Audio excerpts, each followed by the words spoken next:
Bonjour tout le monde, j'espère que vous allez bien et que vous avez bien dormi, surtout le repos.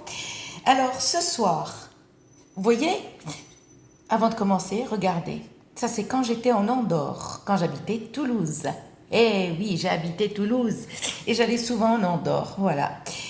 Alors ce soir, un live, si vous êtes d'accord. Est-ce qu'on peut liver ce soir ou on ne live pas? Qui est d'accord pour un live? Qui est d'accord pour un live? Je vous dis, ce soir, un live à 21h. Si vous êtes d'accord, si c'est pour... Vous mettez, vous me laissez un commentaire, vous me dites oui. Si c'est pas d'accord, vous dites non. D'accord? Alors, je sais pas quoi dire, parce que, en fait, je vous fais ce soir, je fais un live parce que j'ai un abonné qui m'a demandé la lecture des bougies. D'accord? Et la signification des bougies.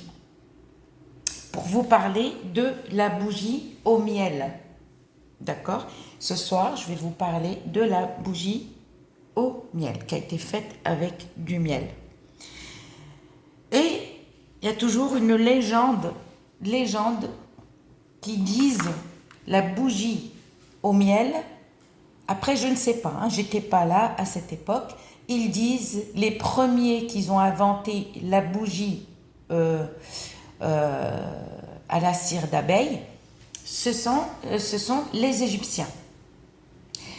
Les pharaons, et cette bougie, elle a été créée à Alexandrie. Après, je peux pas vous dire oui ou non. La première bougie, on l'appelle la bougie d'Alexandrie.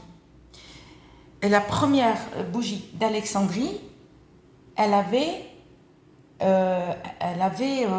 été, comment on appelle ça, faite avec de la cire de miel, et elle était triangle. Elle avait 3 faces. D'accord? Elle avait 3 faces. Ensuite, la deuxième qui a été créée, elle avait 4 faces. La première, elle avait 3 faces, elle était faite avec du miel. Et les pharaons, en fait, avec cette bougie au miel, ils faisaient des invocations. D'accord? Ils faisaient des invocations, pas des incantations. Pas des incantations. Par exemple, les incantations n'ont rien à voir avec les invocations. Les invocations, c'est autre chose. Les incantations, c'est autre chose. Donc, il ne faut pas mélanger ça et ça.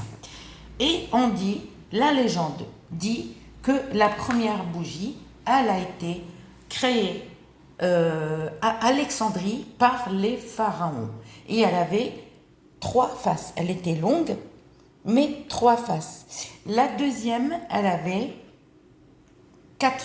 Ils l'ont fait avec 4 faces, ainsi de suite. Et après, ils ont commencé à faire des bougies rondes.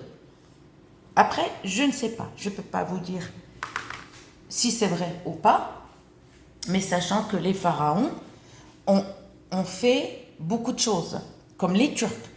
Les Turcs, ce sont des gens qui ont inventé les WC, le hammam. Ils ont inventé beaucoup de choses que malheureusement ils n'ont pas été... ça n'a pas été beaucoup, on n'a pas beaucoup parlé d'eux. Toilette turque, c'est connu, déjà, c'est le premier inventé. Le dernier qui a créé, il a inventé, le dernier, ça fait, je crois, je ne sais pas combien d'années, 20 ans, 15 ans, j'en sais rien, l'huile de fourmi. Alors, le dernier, il a inventé l'huile de fourmi, c'est pas qu'il l'a inventé, mais il a découvert que l'huile de fourmi enlève, par exemple, entièrement les poils. Tu te rases ou tu t'épiles, après, tac, tu passes l'huile de fourmi et tu restes avec. Au bout de 7 semaines, les poils, ils disparaîtront rapidement. Et le dernier qui a créé ça, qui a inventé ça. Alors, je vous dis, ce soir à 21h, et soyez nombreux. Gros bisous. Un live ce soir à 21h.